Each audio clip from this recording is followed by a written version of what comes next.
Hello. Hello.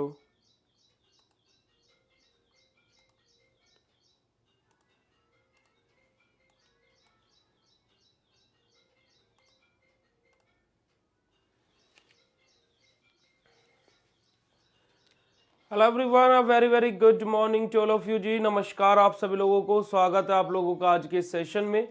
स्वागत है आप सभी लोगों का बीएसवी फार्मेसी में। तो कैसे हैं आप सभी? आई होप आप सब बहुत बढ़िया होंगे, बेहतरीन होंगे, एकदम मज़े में होंगे और मेरी वॉइस और मेरी वीडियो भी आप सभी लोगों को क्लियर होगी। और आप सभी लोगों को जय श्री कृष्णा, राधे राधे। हम लोग अपनी यूनिट नंबर सेकंड का ये लेक्चर नंबर 6 डिस्कस करने के लिए जा रहे हैं, जहां पर हम लोग अपने बफर आइसोटोनिक सॉल्यूशंस के बारे में पढ़ेंगे, है ना। किसके बारे में पढ़ेंगे जी?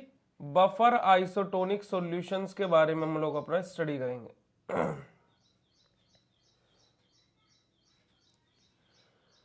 अब जैसे कि आप सभी लोगों को याद तो होगा कि हम लोगों ने कल अपनी बफर इक्वेशन पढ़ ली थी, है ना। बफर इक्वेशन तक कल हमारा कॉन्सेप्ट खत्म हो गया था। और प्लस एक और चीज है कि आप लोगों का जो पीडीएफ है ना, मैंने आपका इनऑर्गेनिक केमिस्ट्री का पीडीएफ अपलोड करा दिया है। लेक्चर्स आपके सिस्टमेटिक तरीके से अब हो चुके हैं, जैसे कि मैंने आप लोगों से प्रॉमिस किया था। और हम लोगों ने देखिए कल हम लोगों ने क्या है, प्रिपरेशन ऑफ बफर के बारे में बात करी थी, अच्छे बफर के क्राइटेरिया क्या क्या होते हैं उसके बारे में बात करी थी, और बफर इक्वेशन के बारे में बात करी थी, अगर जो आप लोगों को याद होगा तो। राइट, चलिए। तो अब हम लोग क्या है, इस एसिड बेस एंड बफर, जो हमारा सेकेंड यूनिट का एक टॉपिक है, एक चैप्टर है एसिड बेस एंड बफर, उसके बिल्कुल अंतिम पड़ाव पर आ चुके हैं। अंतिम पड़ाव मतलब क्या कि अब बिल्कुल हमारा क्या है, एंड होने वाला है एसिड बेस एंड बफर। आज की क्लास में एंड नहीं होगा, कल की क्लास में क्या है इसका एंड हो जाएगा।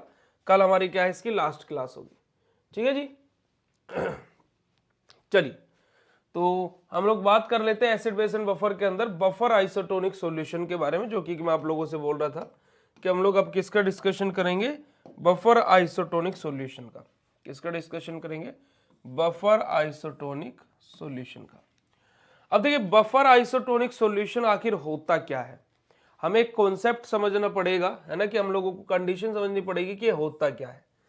देखिए, अब अगर जो मैं बात करूं, ये कोई नॉर्मल बफर सॉल्यूशंस हम लोग नहीं पढ़ रहे हैं, हम लोग कोई नॉर्मल एसिड बेस्ड चीजें नहीं पढ़ रहे हैं।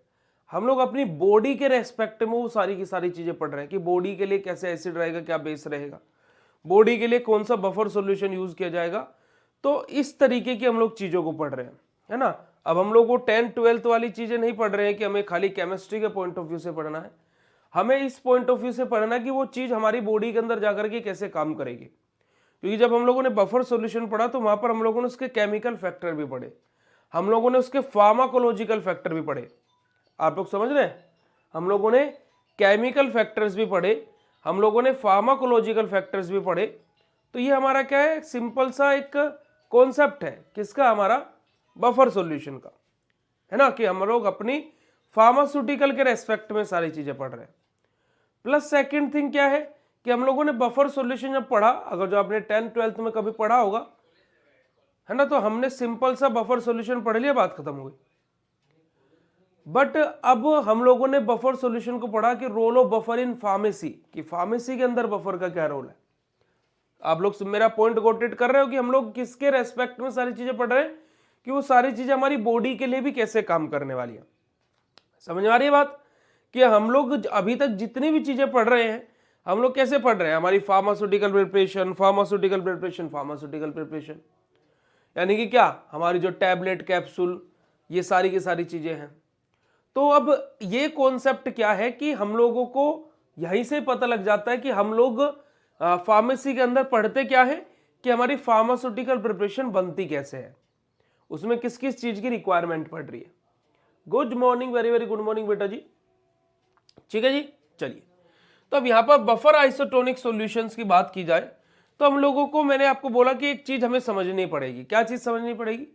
देखिए, हमारे क्या है कि बॉडी के अंदर क्या होती है, सेल्स होती है। सेल्स होती है हमारी पूरी की पूरी बॉडी में, हजारों करोड़ों अरबों सेल्स है ना।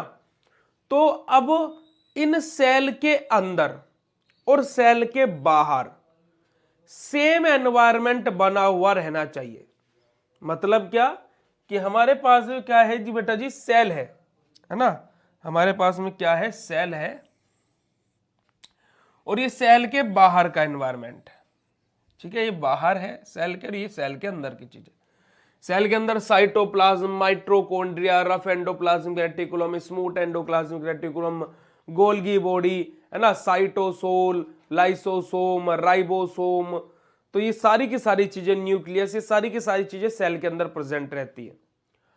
अब जो सेल के अंदर का कंसंट्रेशन है बेटा जी, जो सेल के अंदर का कंसंट्रेशन है और सेल के बाहर का कंसंट्रेशन है, वो क्या होना चाहिए, सेम होना चाहिए। ये एक नॉर्मल बॉडी की बात बता रहे हैं। एक नॉर्मल बॉडी में, ठीक है, एक नॉर्मल बॉडी में क्या है कि सेल के अंदर का कंसंट्रेशन सेल के बाहर के कंसंट्रेशन के बराबर होना चाहिए, ठीक है, ओके। अब देखिए तीन कंडीशंस हो सकती है। अब आप बोलोगे भैया तीन कंडीशन कैसे? अब देखिएगा कि मैंने एक ये सेल बनाई, उसके बाहर का कंसंट्रेशन ये है। अब ये क्या है बेटा जी, अंदर और बाहर की जो चीजें हैं, ठीक है, मैंने पहली कंडीशन क्या बोली कि ये सेम होनी चाहिए, सेम होनी चाहिए, पहली कंडीशन ये। दूसरी कंडीशन क्या हो सकती है कि जो अंदर का कंसंट्रेशन है वो ज्यादा हो जाए और जो बाहर का कंसंट्रेशन है वो कम हो जाए। दूसरी कंडीशन ये हो सकती है। तीसरी कंडीशन ये हो सकती है कि अंदर का कंसंट्रेशन कम हो जाए और बाहर का कंसंट्रेशन ज्यादा हो जाए। क्या इन तीन कंडीशंस के अलावा कोई और कंडीशन हो सकती है क्या? भाई या तो दोनों कंसंट्रेशन सेम हो, या फिर अंदर का ज्यादा बाहर का कम, या फिर बाहर का ज्यादा और अंदर का कम। ये तीन कंडीशन के अलावा और कोई कंडीशन हो सकती है क्या प्यारे बच्चों? आप ही बताइएगा, सोचिएगा थोड़ा सा कि ऐसा कुछ हो सकता है क्या कि यहां पर चौथी कंडीशन बन सकती है क्या? तो आप बोलेंगे नहीं भैया, तीन ही कंडीशन यहां पर बनेगी, है ना, क्या है, तीन ही कंडीशन यहां पर बन सकती है। अब इन तीनों कंडीशन के रेस्पेक्ट में ही जो हमारे सॉल्यूशंस हैं, है ना, उनकी टोनिसिटी के बेसिस पर,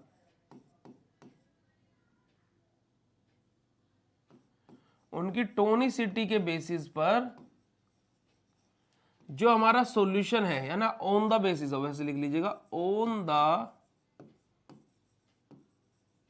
basis of tonicity solutions have three type, have three types.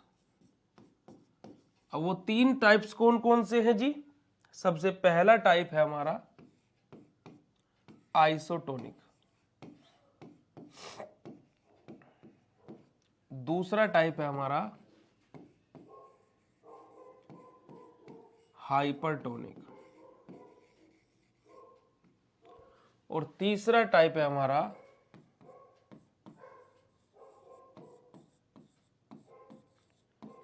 Hypotonic, ठीक है। ये तीन टाइप्स है हमारे बेटा जी, एक आइसोटोनिक, एक हाइपरटोनिक और एक हाइपोटोनिक। क्लियर है बात? यस और नो?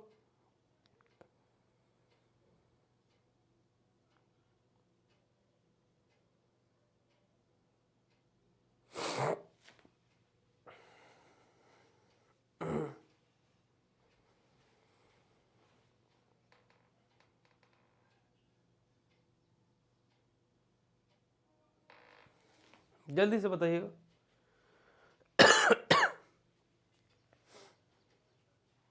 क्लियर है बात?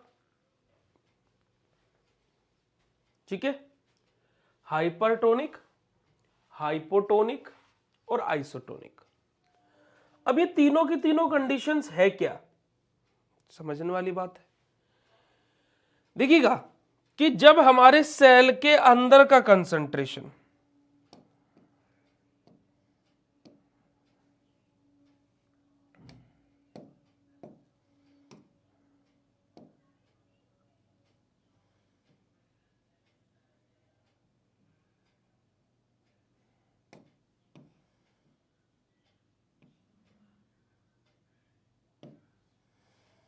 ठीक है,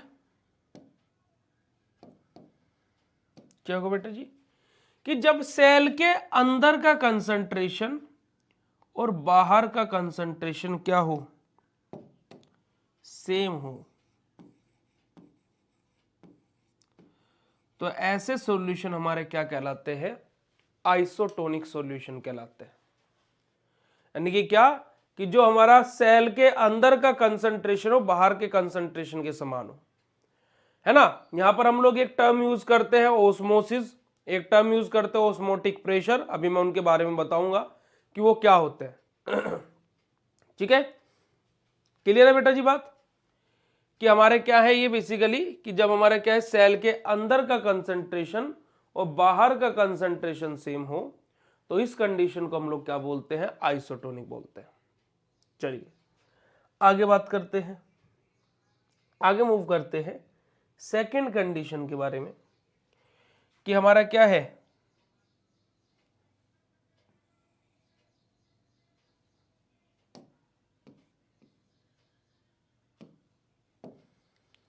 अब देखिएगा यहां पर क्या है कि हाइपोटोनिक के केस में क्या होगा कि सेल के अंदर का कंसंट्रेशन, जो सेल के अंदर का कंसंट्रेशन है वो बाहर के कंसंट्रेशन से क्या है, कम हो जाएगा, है ना। या फिर मैं ये बोल दूं कि बाहर का कंसंट्रेशन अंदर के कंसंट्रेशन से ज्यादा हो जाएगा।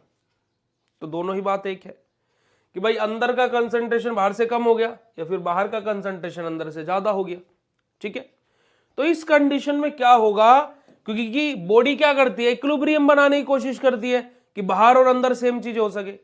अब एक चीज बताइएगा कि जब इसमें क्या हो गया कि एक घर है जिसके बाहर बहुत ज्यादा सामान हो गया, अब वो क्या करेगा, घर के अंदर सामान लेगा। तो यहां पर क्या होगा, बाहर कंसंट्रेशन ज्यादा है तो इक्विलिब्रियम करने के लिए सेल के अंदर पार्टिकल्स मूव करेंगे, सेल के अंदर पार्टिकल्स मूव करेंगे। ठीक है, अब सेल के अंदर जब पार्टिकल्स मूव करेंगे तो यहां पर क्या होगी, भाई आप एक बात बताइएगा कि जब आप क्या है 2 रोटी खा सकते हो, मतलब कि आपकी क्षमता है 2 रोटी खाने की, और आज क्या हुआ गलती से रोटी ज्यादा बन गई, अब मम्मी बोल रही है कि 2-2 रोटी और एक्स्ट्रा खाओ, 2-2 रोटी और एक्स्ट्रा खाओ, तो जो आपका पेट है वो श्रिंक होगा, यानी कि सिकुड़ जाएगा या फिर फूल जाएगा, यानी कि स्वेल हो जाएगा। क्या कंडीशन होगी आप बताइए कि देखिए आपकी बॉडी है, आपको पता है कि 2 रोटी खाई जा सकती है और आज रोटी ज्यादा बन गई तो मम्मी बोल रही है 2 रोटी और खाओ, है ना। तो जब आप वो 2 रोटी और खाएंगे तो आपका पेट सिकुड़ जाएगा या फिर फूल जाएगा, जल्दी बताइएगा कि जो आपका पेट है वो सिकुड़ जाएगा या फूल जाएगा, जल्दी बताइएगा। यानी कि श्रिंक मतलब क्या, सिकुड़ना, श्रिंक होगा या फिर स्वेल यानी कि फूलना, यानी कि एक तरीके से सूजना टाइप बोलते हैं, जैसे ततैया वतैया काट लेते ना वो स्वेल हो जाती है, स्वेलिंग आ जाना, है ना, सूजन आ जाना एक तरीके से, तो वो होगा, यानी कि मोटा हो जाएगा, मोटा हो जाएगा। Very good. तो यहां पर क्या होगा, हाइपोटोनिक के केस में क्या होगा, हमारी जो सेल है ना, जो हमारी सेल है बेटा जी वो क्या हो जाएगी, स्वेल हो जाएगी, यानी कि फूल जाएगी। ठीक है, हाइपोटोनिक के केस में क्या होगा, हमारी जो सेल है वो क्या है, फूल जाएगी। ठीक है,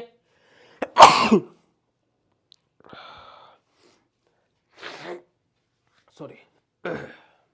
चलिए आगे बात करते हैं।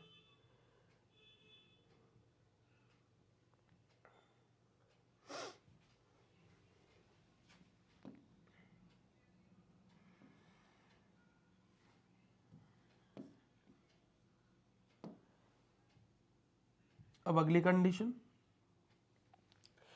कि सेल का अंदर का कंसंट्रेशन, कि सेल के अंदर का कंसंट्रेशन बाहर के कंसंट्रेशन से क्या हो गया है, ज्यादा हो गया है, या फिर बाहर का कंसंट्रेशन अंदर के कंसंट्रेशन से क्या हो गया बेटा जी, कम हो गया है। क्या हो गया है, कम हो गया है। ठीक है, या तो अंदर का कंसंट्रेशन बाहर से ज्यादा हो गया है, फिर बाहर का कंसंट्रेशन अंदर से कम हो गया, दोनों ही एक ही बात है। तो इस कंडीशन में क्या होगा, जो पार्टिकल्स हैं वो अंदर से बाहर की तरफ मूव करेंगे, राइट। जो पार्टिकल्स है अपने वो क्या करेंगे, अंदर से बाहर की तरफ मूव करेंगे। अब भाई एक बात बताइएगा कि आपके अंदर क्या है, 50 किलो वजन है और आपसे बोल दे जाए कि 2 किलो वजन हमको दे दे कातिया, तो आप क्या है, फूल जाओगे या सिकुड़ जाओगे? आप क्या है, फूल जाओगे या सिकुड़ जाओगे? तो क्या होगा बेटा जी, आप सिकुड़ जाओगे, यानी कि क्या होगा, आप श्रिंक हो जाओगे। तो इन हाइपरटोनिक कंडीशन जो हम क्या हो जाएंगे बेटा जी, हमारा हाइपरटोनिक कंडीशन में श्रिंक हो जाएंगे।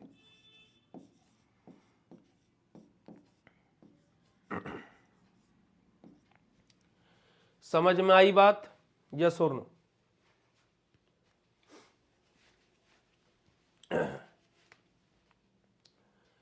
समझ में आई बात?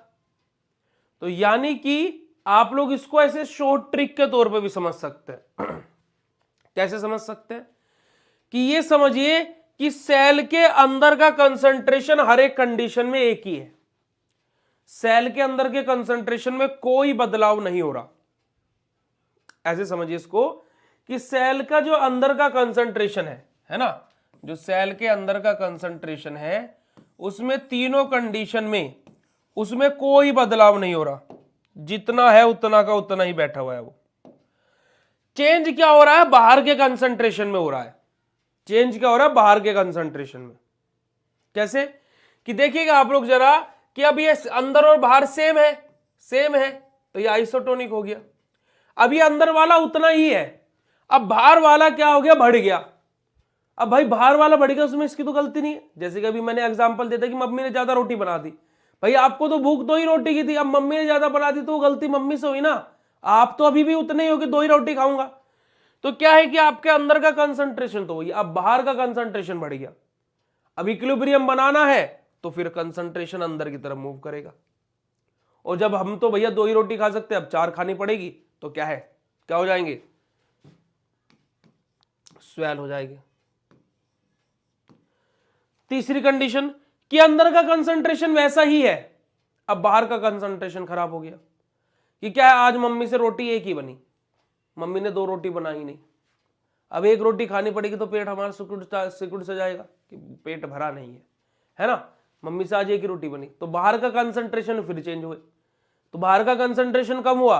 अब हमें तो इक्विलिब्रियम बनाना है, तो क्या होगा, सेल से अंदर से बाहर की तरफ कंसंट्रेशन जाएगा। और यही हमारा क्या होगा बेटा जी, हमारे यहां पर क्या है, श्रिंक हो जाएगी सेल। यही हमारी तीनों कंडीशंस है, आइसोटोनिक, हाइपरटोनिक और हाइपोटोनिक। बताइएगा किसी को कोई किसी प्रकार की समस्या हो तो। आप जिसको ये बात क्लियर हो गई हो वो फटाक से हर्ट वाला इमोजी चैट सेशन में भेज देगा, फटाक से हर्ट वाला इमोजी जी चैट सेशन भेज देगा।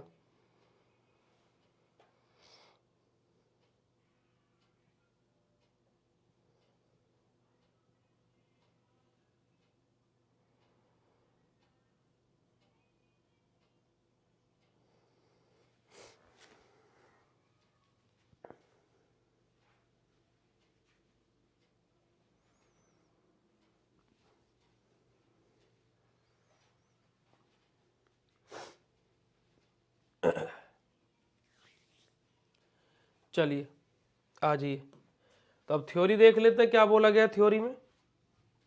देखिएगा, it is a buffered solution having the same osmotic pressure. मैंने आप लोगों को अभी जिक्र किया था कि अभी हम लोग क्या है, किसी टर्म्स ऑस्मोटिक प्रेशर, ऑस्मोसिस और सेमी परमेबल मेम्ब्रेन, इन 3 चीजों के बारे में पढ़ेंगे।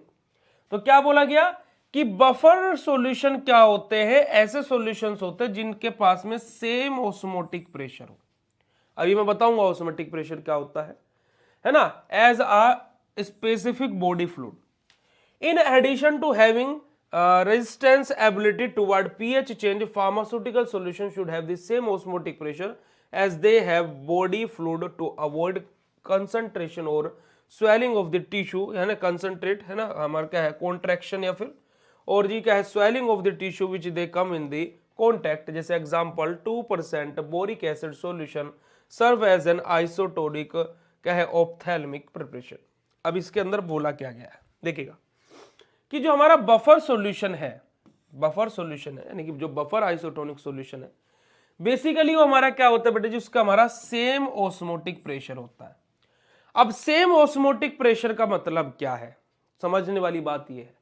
देखिएगा हमारा क्या होता है कि एक हम लोग क्या है ये बीकर ले लेते हैं, इसमें मैं क्या करता हूं एक यहां पर बीच में एक मेम्ब्रेन बना देता हूं जिसको हम लोग बोलते हैं semi permeable membrane, semi permeable membrane, ठीक है। चलिए सेमी परमेबल मेम्ब्रेन, अभी सेमी परमेबल मेम्ब्रेन को हिंदी में क्या बोलते हैं, एक मिनट में एक सेकंड बेटा जी, इसके लिए मुझे गूगल करना पड़ेगा, जस्ट अ सेकंड।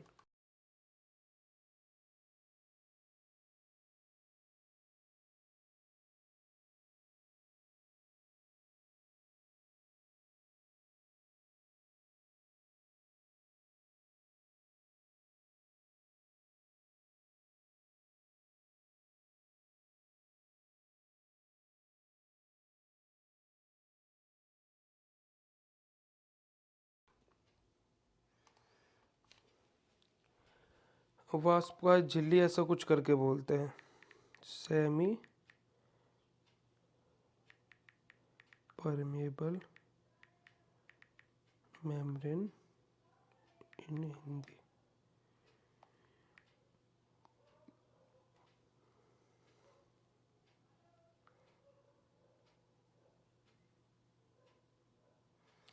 अर्धपारगम्य झिल्ली, हाँ अर्धपारगम्य झिल्ली, बिल्कुल बिल्कुल बिल्कुल।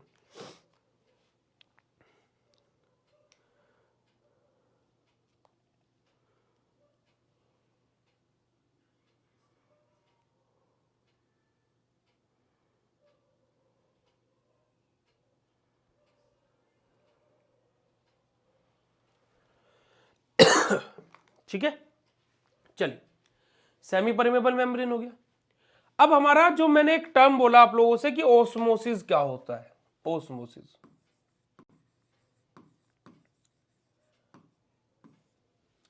ओस्मोसिस में क्या होता है बेटा जी कि जो हमारे सोल्यूट पार्टिकल्स हैं वो क्या करते हैं, lower concentration to, lower concentration to higher concentration की तरफ मूव करते हैं, लोअर कंसंट्रेशन से हायर कंसंट्रेशन की तरफ मूव करते हैं, ठीक है। क्या करते हैं, लोअर कंसंट्रेशन से हायर कंसंट्रेशन की तरफ मूव करते हैं, मूव हो रहे हैं, ठीक है। अब लोअर कंसंट्रेशन और हायर कंसंट्रेशन के बीच में क्या है, हमारी एक सेमी परमेबल मेम्ब्रेन है जो उनको अलग अलग कर रही है, जैसे आपकी सेल मेम्ब्रेन है, सेल के अंदर और सेल के बाहर के एनवायरनमेंट को अलग अलग कर रही है, ऐसे ही लोअर कंसंट्रेशन और हायर कंसंट्रेशन के बीच में एक मेम्ब्रेन है जो उनको अलग अलग कर रही है, ठीक है। अब जब कोई पार्टिकल लोअर कंसंट्रेशन से हायर कंसंट्रेशन की तरफ मूव करेगा तो ऑब्वियसली बात है कि इस मेम्ब्रेन पर एक प्रेशर लगेगा, एक दाब पड़ेगा। तो जब ये पार्टिकल्स मूव करेंगे और जो इस मेम्ब्रेन पर प्रेशर पड़ेगा उसी को हम लोग क्या बोलते हैं बेटा जी, ओस्मोटिक प्रेशर। क्लियर है बात, क्लियर है बात या नहीं, या फिर रिपीट करना है, जल्दी बताइएगा। Lower concentration to higher concentration particles move करेंगे, जब लोअर कंसंट्रेशन से हायर कंसंट्रेशन की तरफ पार्टिकल्स मूव करते हैं तो जो वो सेमी परमेबल मेम्ब्रेन है उस पर कोई ना कोई एक प्रेशर पड़ता है, और उस प्रेशर पड़ने को ही हम लोग क्या बोलते हैं बेटा जी, हमारा ओस्मोटिक प्रेशर बोलते हैं। क्लियर है बात, अर्धपारगम्य झिल्ली, बिल्कुल बिल्कुल बिल्कुल।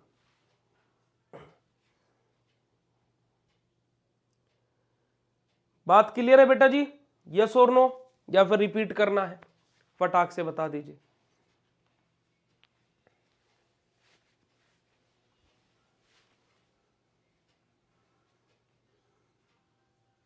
चलिए अब यहां पर हम लोग वापस आ जाते हैं अपनी डेफिनेशन पर। देखिए डेफिनेशन में क्या बोला है कि सेम ऑस्मोटिक प्रेशर होना चाहिए। अब सेम ऑस्मोटिक प्रेशर का मतलब क्या है कि जितना प्रेशर इधर से लग रहा है उतना ही प्रेशर उधर से लगे। अब इसका मतलब क्या है ये नहीं समझ में आया, ऐसे समझिएगा, देखिएगा जरा। ये मैं अपने क्या है एक सेल बना रहा हूं, ठीक है, ये अंदर का कंसंट्रेशन बाहर का कंसंट्रेशन है। मान लीजिए क्या हो रहा है यहां पर, पार्टिकल्स क्या है अंदर से बाहर की तरफ मूव कर रहे हैं, तो प्रेशर क्या है ऐसे लग रहा है, ऐसे। मान लीजिए ये अंदर का सरफेस है और ये बाहर का है, यहां से पार्टिकल्स ऐसे मूव कर रहे हैं तो प्रेशर अभी ऐसे लग रहा है, ठीक है। पर लेकिन आइसोटोनिक में क्या कंडीशन थी, इक्विलिब्रियम, यानी कि समान।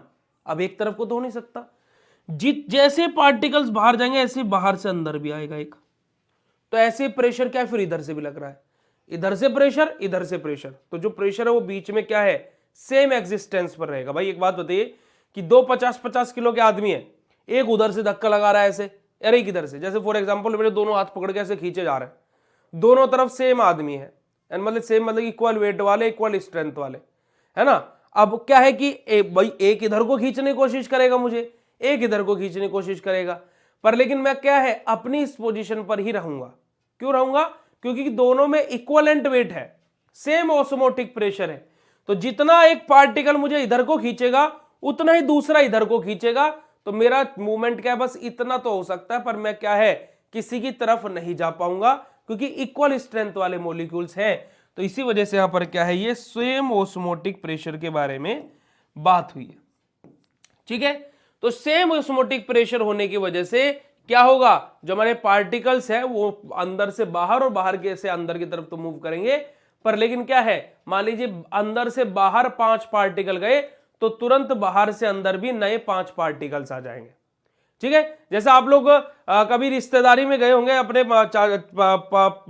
बुआ जी के पास में, है ना, मामा के पास में, तो जब बुआ मामा के पास में जाते हैं तो क्या होता है, एक चीज होती है जो इक्विलिब्रियम होती है। कैसे इक्विलिब्रियम होती है कि आप लोगों ने देखा होगा कि मान होती है, मान मतलब क्या कि पैसे दिए जाते हैं बच्चों को, है ना।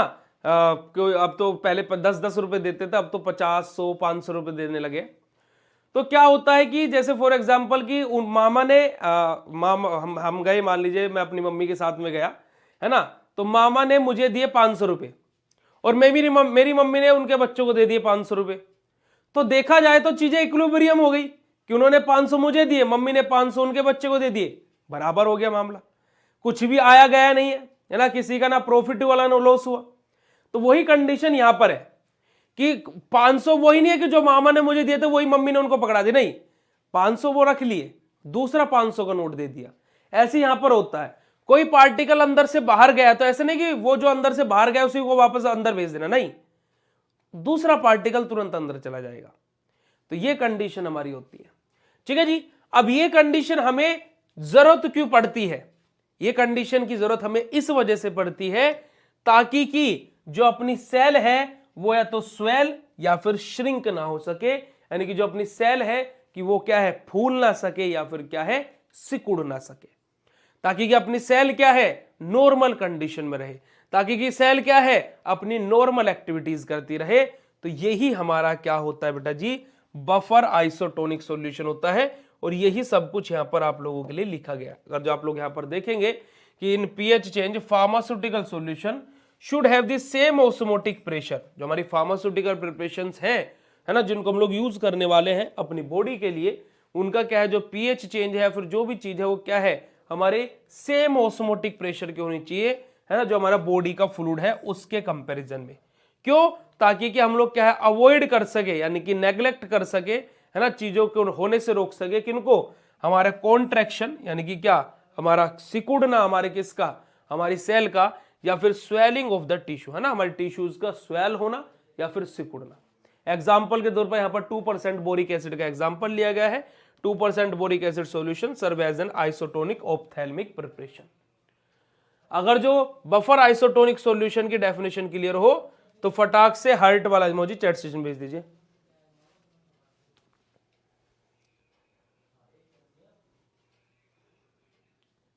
तो बेटा वहां पर क्या हो जाएगा, अगर जो मामा के बच्चे 4 और आप 2 हो तो बाहर का कंसंट्रेशन अंदर से ज्यादा हो गया, बाहर का कंसंट्रेशन अंदर से ज्यादा हो गया। ठीक है, ऐसा समझ लीजिए।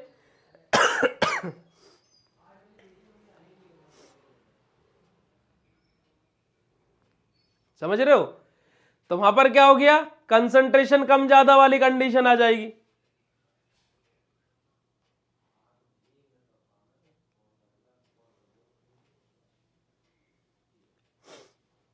है ना, वहां पर हाइपर और हाइपो वाली कंडीशन आ जाएगी।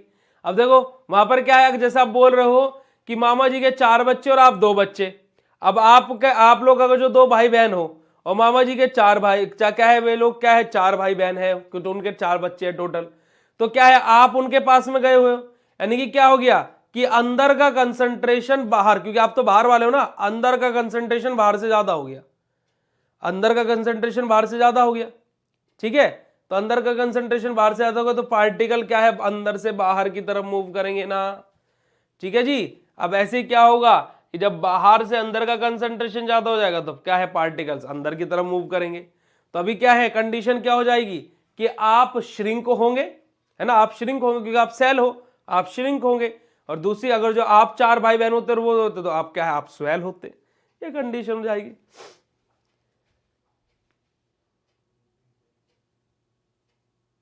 नहीं मिलते भाई, मैं अभी रक्षाबंधन पर जाऊंगा, मामा के 500 रुपये देंगे मुझे, मुझे 500 रुपये मिलेंगे गारंटी।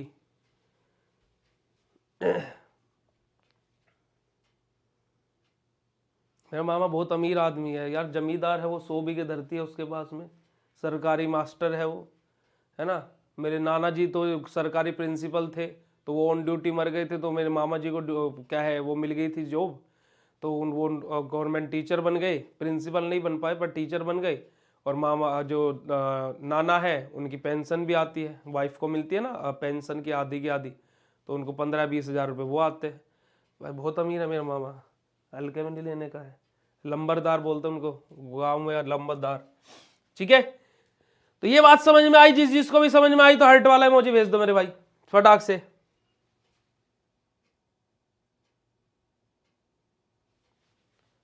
बेटा देखो एक चीज है, देखिए मैं अगर जो आपके नोट्स की बात करता हूं, नोट्स की बात मतलब कि जो आपको क्लास नोट्स हैं, अगर जो आप डिजिटल कोर्स वाले बच्चे हैं उनके लिए भी बोलूंगा, और चाहे आप मास्टर कोर्स है या फिर कोई भी बच्चे हो, आप हैंड रिटन नोट्स देखिएगा, उनमें थ्योरी अलग है।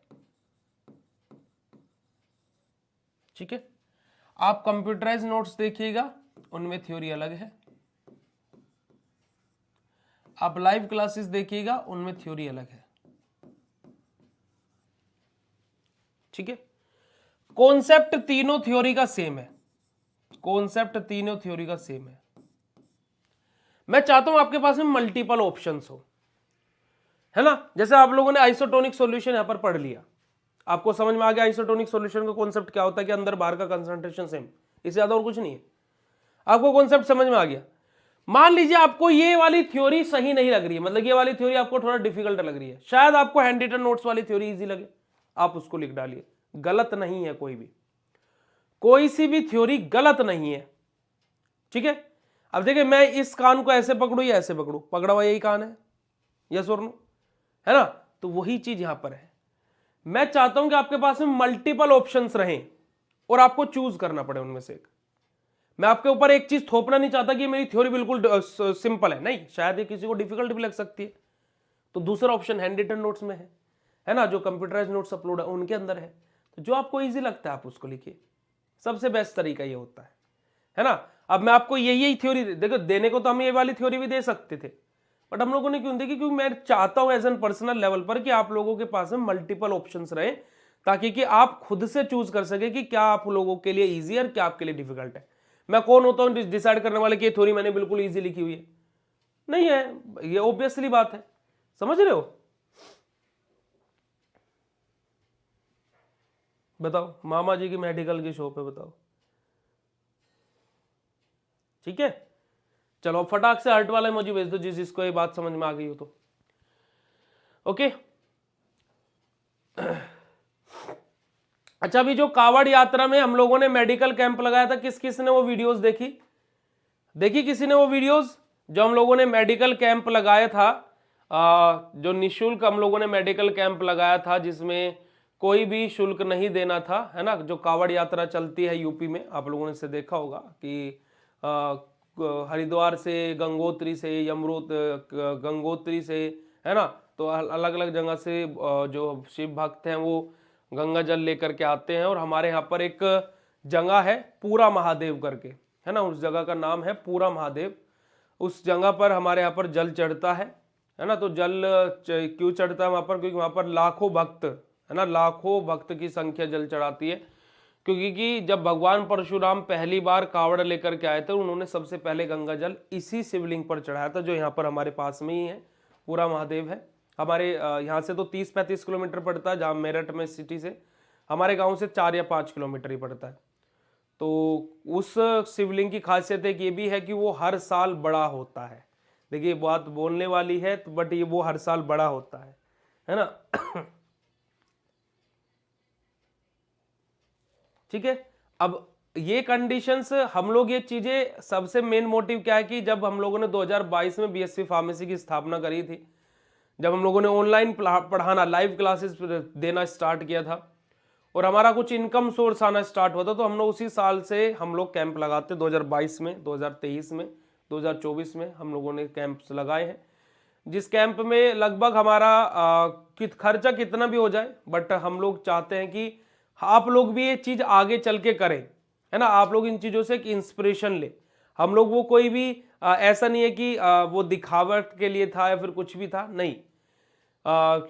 ये सारी चीजें इस वजह से की जाती है कि ताकि कि एक फार्मासिस्ट भी समझ सके कि आज के टाइम पर अगर जो आप लोग जो ये बोलते हैं ना कि फार्मासिस्ट कुछ नहीं कर सकता है, आप जाकर के सीएमओ से परमिशन लीजिएगा, नॉर्मल लोगों को परमिशन भी नहीं मिलती है उस कैंप को लगाने के लिए। हमारा एक फार्मासिस्ट का कार्ड बना हुआ है, यूनिवर्सिटी एक कार्ड देती है, आप लोगों को भी मिल जाएगा अगर जो नहीं मिला है। उस कार्ड को दिखाते के साथ ही सीधा है कि बी फार्मा का बच्चा है, फार्मासिस्ट है, हो जाएगा, आपको परमिशन मिल जाएगी। कुछ भी ऐसा मतलब कि आप लोगों के लिए हम लोग करना चाहते हैं कि ताकि कि एक फार्मासिस्ट की वैल्यू हो। आप लोगों के माइंड में कभी भी ये चीज नहीं आनी चाहिए बेटा जी कि फार्मेसी करके कुछ नहीं हो सकता है। देखो अगर जो फार्मेसी करके कुछ नहीं हुआ ना, तुम्हारे भैया तुम्हारे साथ खड़े हुए हैं, ठीक है। फार्मेसी करके कुछ नहीं हुआ तो तुम अगर जो कुछ भी नहीं कर पाए अपने जीवन में, मुझे कॉल करना, बिल्कुल थक हार करके तुम्हारे भैया तुम्हें बीएससी फार्मेसी पे जॉब देंगे, बात खत्म हो गई, ठीक है। बट आप में पोटेंशियल होना चाहिए, क्योंकि मैं अगर जो अपने पास में टीचर रखता हूं तो मैं अपने से ऊपर रखता हूं। जैसे अभी आपकी दीक्षा मैम है, वो न्यू ज्वाइनिंग है, पर मैंने उनको क्यों रखा है? Because she was NIPER qualified, she was GPAT qualified, she was CUET PG qualified. तो जो भी एंट्रेंस एग्जाम है जो एक पढ़ने वाला बच्चा क्वालिफाई कर सकता है, वो उन्होंने किया हुआ है, तो डेट्स वाई उनको हायर किया गया। अगर जो आप में पोटेंशियल दिखेगा तो बिल्कुल। अभी एक बच्चा है फैजान, अभी वो 5th सेम में आया है, उसके वो बोलता है कि भैया मैं पढ़ाना चाहता हूँ। मैंने बोला ठीक है पढ़ाओ, डेमो मैंने मंगाया है उससे, अगर जो पढ़ाएगा तो उसको एक सब्जेक्ट पढ़ाने के लिए दूंगा और सैलरी भी दूंगा। क्योंकि अगर जो आप में क्षमता है कि क्वालिफिकेशन मैटर नहीं करता है, क्वालिफिकेशन थोड़ी ना मैटर करता है, आप लोगों में पोटेंशियल मेहनत करते है ना।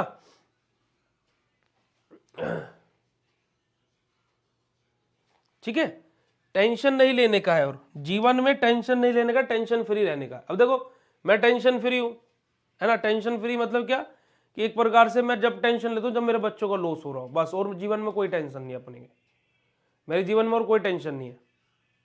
मुझे बस ऐसा लगता है कि बस मेरे बच्चों का करियर सेट हो जाए, जितने भी मुझसे पढ़ रहे हैं, सच में, वरना मुझे और कोई टेंशन नहीं है जिंदगी में। क्योंकि मुझे अपने जीवन में एक फ़ोन कॉल का इंतज़ार है कि जब तुम में से कोई एक बच्चा फ़ोन करके बोलेगा कि भैया यार आपके साथ में पहले सेमेस्टर से जुड़ा हुआ था और मेरा जीवन सेट हो गया, बहुत बहुत शुक्रिया, उस फ़ोन कॉल का इंतज़ार है। और वो अभी 2022 से 2026 तक तो आने वाला है नहीं, कि 2026 तक तो पहला ही बैच पास होगा अपना, उसके बाद में ही आएगा, पर तब तक पूरी मेहनत करेंगे।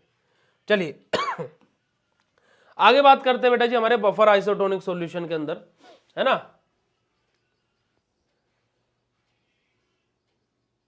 ठीक है, चलिए देखिए, सोडियम क्लोराइड, है ना, डेक्सट्रोज और अदर सब्सटेंस में be added to buffered solution of drug to make them isotonic. अब यहां पर कुछ एग्जांपल्स दिए गए, हमारे सभी के सभी एग्जांपल्स दिए गए हैं किसके लिए, हमारे आइसोटोनिक सॉल्यूशन बनाने के लिए। जैसे कि हमारा सोडियम क्लोराइड हो गया, NaCl बहुत अच्छे तरीके से यूज होता है हमारा, ठीक है, क्योंकि NaCl को हम लोग क्या है हमारे जब इलेक्ट्रोलाइट रिप्लेसमेंट थेरेपी के अंदर भी यूज करते हैं, जब हमारी बॉडी के अंदर इलेक्ट्रोलाइट्स का इनबैलेंस हो जाता है तो वहां पर भी हम लोग अपने NaCl को यूज करते हैं as an electrolyte replacement therapy के तौर पर। तो जो हमारा सोडियम क्लोराइड है और जो हमारा क्या है डेक्सट्रोज है, ये और कुछ अदर सब्सटेंसेस भी हैं, इनको हम लोग ऐड करते हैं हमारे सॉल्यूशन ऑफ द ड्रग, जो हमारी ड्रग सॉल्यूशन हम लोग अपना बना रहे हैं, जो भी फार्मास्यूटिकल प्रिपरेशन बना रहे हैं, ताकि कि जो हम लोग क्या कर सके अपना आइसोटोनिक बना सके, उसको क्या बना सके, आइसोटोनिक बना सके। Isotonic buffer solution are called as diluting solution to dilute the parent drug solution. क्या है कि हमारा डाइल्यूटिंग सॉल्यूशन बोलते हैं। तो ये पॉइंट्स बस आप लोगों को बस रीड ऑन करने हैं, एग्जांपल्स हैं और कुछ नहीं है। जैसे कि हमारा क्या है आइसोटोनिक क्या है आइसोटोनिक हमारा क्या है प्रोकेन है, आइसोटोनिक प्रोकेन HCl है। इसमें बेसिकली 5.6 का सॉल्यूशन हमारा 5 to 6 का हमारा सॉल्यूशन है। तो सफिशिएंट हमारा क्या है जो हमारा बफर आइसोटोनिक सॉल्यूशन है 5.6 pH मेक दी 15 ml, है ना। हम लोग 5 से 6 के बीच का अपना pH वाला बफर आइसोटोनिक सॉल्यूशन लेंगे और क्या हो गया हमारा 15 ml का सॉल्यूशन यहाँ पर बना देंगे किसका, प्रोकेन HCl का, ठीक है। प्रोकेन HCl जो कि क्या है जिसका हमारा pH कितना है 5 से 6 के बीच में है, तो हमारा वहीं पर ही क्या है हम लोग अपना बफर आइसोटोनिक सॉल्यूशन लेंगे जिसका pH क्या है 5 से 6 के बीच में रहेगा। तो हम लोग यहाँ पर कितना लिया 5.6 लिया है और टोटल 15 ml का अपना सॉल्यूशन बना देंगे, बात खत्म हो गई। तो ये इस तरीके से आप लोगों के यहाँ पर एग्जाम्पल्स दिए गए हैं, ठीक है बेटा जी। आगे मूव करते हैं और आगे बात करते हैं हमारे मेजरमेंट ऑफ टोनिसिटी के बारे में, कि टोनिसिटी का मेजरमेंट कैसे किया जाता है। अब देखिए यहाँ पर आप लोगों का आएगा हाइपरटोनिक और आइसोटोनिक, ठीक है। यहां पर आप लोगों का आएगा हाइपरटोनिक और आइसोटोनिक, ठीक है, सॉरी हाइपरटोनिक और हाइपोटोनिक। अभी यहां पर एक आध पॉइंट आपका लिखा होगा, चलिए पूरा ही बता देता है। जो जो चीजें मैंने बताई वो यहां पर थ्योरेटिकली आपको मिल जाएगी। देखिए it is a measure of the relative concentration of non penetrating solute और either side of semi permeable membrane. क्या है कि हमारा मेजरमेंट ऑफ टोनिसिटी का मतलब क्या है कि हम लोग मेजर करते हैं से बेसिकली क्या कि non penetrating molecules. Non penetrating molecules मतलब क्या कि जो अंदर से बाहर नहीं जा सकते पर बाहर से अंदर बुला रहे, ठीक है। तो ऐसे मोलिक्यूल्स को भी हम लोग क्या है जो सेमी परमेबल मेम्ब्रेन को पेनिट्रेट नहीं कर पाते। अब पेनिट्रेट का मतलब क्या है, पेनिट्रेट का मतलब पार नहीं कर पाते हैं, ठीक है, उस ब्लॉकेज को तोड़ नहीं पाते हैं। तो वो चीज हमारी क्या है बेसिकली हम लोग अपना मेजर करते हैं किसके द्वारा, हमारे टोनिसिटी के द्वारा ही, ठीक है, जिसको हम लोग आइसोटोनिक, हाइपरटोनिक, हाइपोटोनिक अलग अलग फॉर्म्स में बोल देते हैं।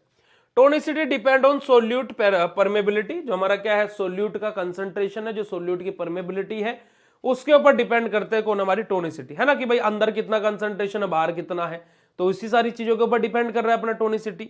चलिए टोनिसिटी इज क्लासिफाई इनटू, देखिए अब यहां पर आ जाएगा आपका कि जो टोनिसिटी है वो क्लासिफाई कैसे होती है, हमारा हाइपरटोनिक, आइसोटोनिक एंड हाइपोटोनिक, यही मैंने पढ़ाया था आप लोगों को, ठीक है। The solution having the higher osmotic pressure than the body fluid it is known as hypertonic solution. कि क्या कि अगर जो कोई सॉल्यूशन है जिसका ऑस्मोटिक प्रेशर क्या है हायर है, ठीक है जी, जिसका ऑस्मोटिक प्रेशर क्या है हायर ऑस्मोटिक प्रेशर है बॉडी फ्लूइड के कंपैरिजन में, तो उसको हम क्या बोलते हैं हाइपरटोनिक सॉल्यूशन बोलते हैं। एग्जाम्पल के तौर पर देखिएगा a cell is an hypertonic environment, तो हमारी जिस सेल का जो एनवायरमेंट अगर जो हाइपरटोनिक है तो सेल हमारी क्या हो जाएगी, श्रिंक हो जाएगी। अगर जो किसी सेल का एनवायरमेंट जो है बेटा जी क्या है हाइपरटोनिक है तो सेल हमारी क्या हो जाएगी, श्रिंक हो जाएगी। आप लोगों को यही मैंने बताया है, ठीक है जी। चलिए अब यहीं पर ही अगर जो कोई हाइपरटोनिक एनवायरमेंट है तो सेल हमारी क्या हो जाएगी, स्वेल हो जाएगी। वहीं पर ही कोई हाइपोटोनिक एनवायरमेंट है तो सेल हमारी क्या हो जाएगी, स्वेल हो जाएगी। यही कंडीशंस यहाँ पर आप लोगों के लिए लिखी हुई है। बट अगर जो हमारी क्या है नॉर्मल सलाइन सॉल्यूशन है तो वहां पर हमारी सेल क्या है को ना तो श्रिंक होगी ना स्वेल होगी, नोट स्वेल नोट श्रिंक, क्या है जैसे की जैसी है वैसी की वैसी ही रहेगी। अब हमारा ये कंडीशंस क्या है बस आप लोगों को समझाने के प्रोस्पेक्टस से है कि जो हमने पॉइंट्स बोले हैं वो यहां पर आप लोगों के लिए थ्योरी के फॉर्म में लिखे हुए हैं। अब इसके बाद में लास्ट आप लोगों का क्या है बेटा जी, मेथड ऑफ एडजस्टिंग टोनिसिटी, जो कि कल आप लोगों का समाप्त हो जाएगा और क्या है अलग अलग मेथड्स हम लोग डिस्कस करेंगे बस। ठीक है जी, जल्दी से बताइएगा आज की क्लास आप लोगों को कैसी लगी, फिर उसके बाद में आज की कक्षा को यहीं पर ही ऑफ करते हैं।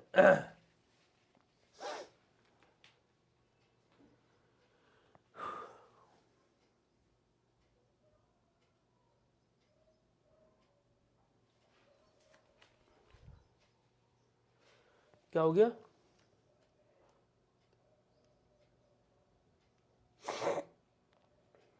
YouTube पर मिल जाएगा आपको, बीएससी फार्मेसी के चैनल पर चले जाइएगा, इंस्टाग्राम पर मिल जाएगा वो वीडियो बीएससी फार्मेसी के नाम से, हर जगह हम लोग अवेलेबल हैं।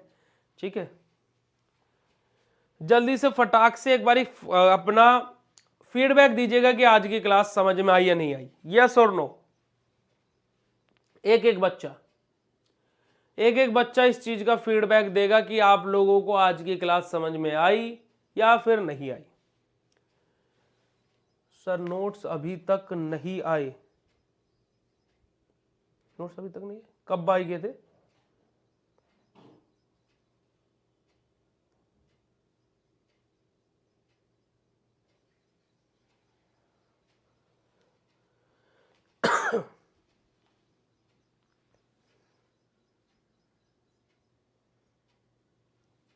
ठीक है, चलिए तो आज के सेशन को हम लोग यहीं पर ही ऑफ करते हैं। इवनिंग की क्लास में हम लोग किसको डिस्कस करेंगे, हमारे मेथड ऑफ एक्सप्रेसिंग कंसंट्रेशन को खत्म करेंगे, और उसके बाद में फिर हम लोग क्या है अपना नेक्स्ट टॉपिक स्टार्ट करेंगे, preparation and standardization of the molecules. ठीक है, अब इस इनऑर्गेनिक यूनिट में भी हम लोग पहले क्या है अपना major inter and extra cellular electrolyte, जो आपका इस यूनिट का सेकंड चैप्टर है, सेकंड यूनिट का सेकंड चैप्टर है, उसको नहीं पढ़ेंगे।